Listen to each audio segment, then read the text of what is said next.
Well, every year is the culmination of all the years.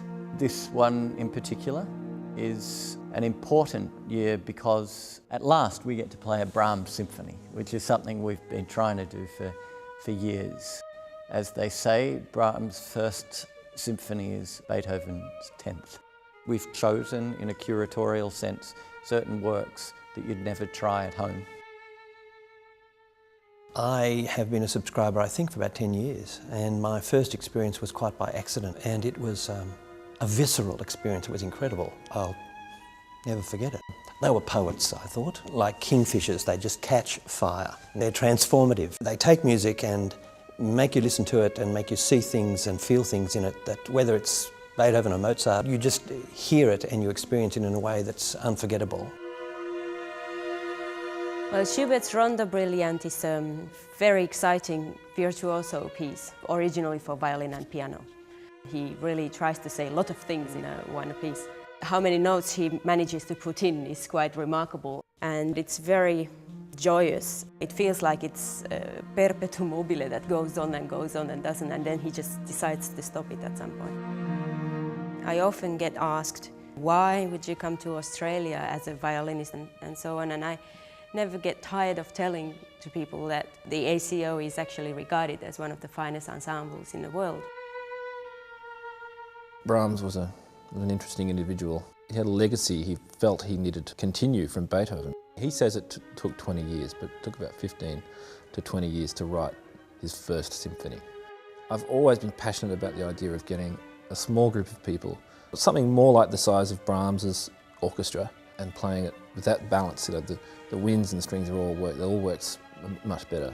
As much as we can, we try to be as inclusive of everybody's opinion, and so everyone feels that they're contributing to the performance, and that's pretty rare, and that doesn't happen in a symphony orchestra. Well, you know the performance is going to be magnificent, it's going to be engaging. They are an incredibly dynamic orchestra, they're world class, and it's about standard of musicianship, and it's about leadership in the orchestra, and it's about the culture of the orchestra, and it's about the dynamism. That all contributes to the impact they have. Well, the Greenwood's, it's a really interesting piece. It's based on white noise. It's written by Johnny Greenwood, he's the guitarist with Radiohead. It's a really different sound world, I think, to a lot of the things we play. It requires really large forces, this work. So we'll be collaborating with our ACO 2 Emerging Artist program, and they'll be involved. The ACO is always sort of the pinnacle of music making in Australia. Everyone's very dedicated to their art and music making, and it's a real kind of family, I suppose.